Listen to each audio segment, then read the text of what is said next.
Maharaja gold and diamonds, toll junction, Edappally, Palluruthy, Tripunithura, Kalady, Eramalloor, Aroor പള്ളി, തുറവൂർ, തൃശൂർ. കൊച്ചി ഏരിയയിലെ LDF വികസന സന്ദേശയാത്രയുടെ രണ്ടാം ദിനം KJ മാക്സി MLA ഉദ്ഘാടനം ചെയ്തു. കൊച്ചി ഏരിയയിലെ LDF വികസന സന്ദേശയാത്രയുടെ രണ്ടാം ദിന പര്യടനം ചുള്ളിക്കൽ PP ജംഗ്ഷനിൽ KJ മാക്സി MLA ഉദ്ഘാടനം ചെയ്തു. CPIM local committee secretary PS Girish അധ്യക്ഷത വഹിച്ചു. CPI ലോക്കൽ സെക്രട്ടറി KB സലാം ചടങ്ങിൽ സ്വാഗതം ആശംസിച്ചു. കൊച്ചി നഗരസഭ നടപ്പാക്കിയ വികസന പ്രവർത്തനങ്ങളെ സംബന്ധിച്ച്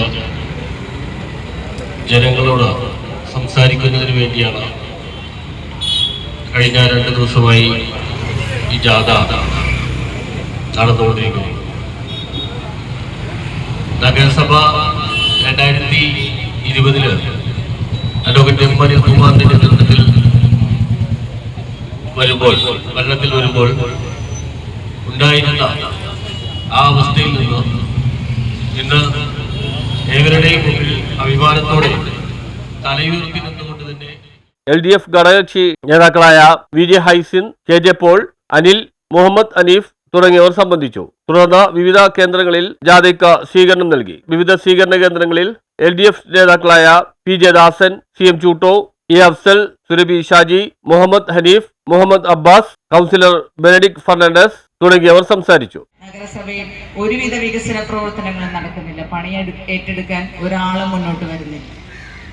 അങ്ങനെ പ്രശ്നങ്ങളുടെ കൂമ്പാരത്തിൽ നിൽക്കുമ്പോഴാണ് ഏറ്റവും ബഹുമാന്യനായ കൊച്ചിയുടെ മേയർ അഡ്വക്കേറ്റ് M. അനിൽകുമാർ ഭരണത്തിലേൽക്കുന്നത്. ഡെപ്യൂട്ടി മേയർ ശ്രീമതി അൻസിയ, ബാക്കി സ്റ്റാൻഡിംഗ് കമ്മിറ്റി ചെയർമാൻമാർ എല്ലാവരും കൂടെ ഏക മനസ്സോടെ ഒത്തൊരുമയോടുകൂടി നിന്നുകൊണ്ട് കൊച്ചി നഗരത്തിൽ ഇന്ന് ഈ കൊച്ചി കോർപ്പറേഷന്റെ സ്ഥിതി നമ്മളൊന്ന് പരിശോധിക്കുമ്പോൾ ഒരു സുപ്രഭാതത്തിൽ കിഴക്ക് നിന്നും തെക്ക് നിന്നും വരുന്ന ആളുകൾ കൊച്ചിയിലെത്തിയാൽ മൂക്ക് പൊത്തിക്കൊണ്ട് വേണം സഞ്ചരിക്കേണ്ടതെങ്കിൽ ഇന്ന് കൊച്ചി ഒരു സുന്ദര പ്രദേശമാക്കി മാറ്റാൻ കഴിയും.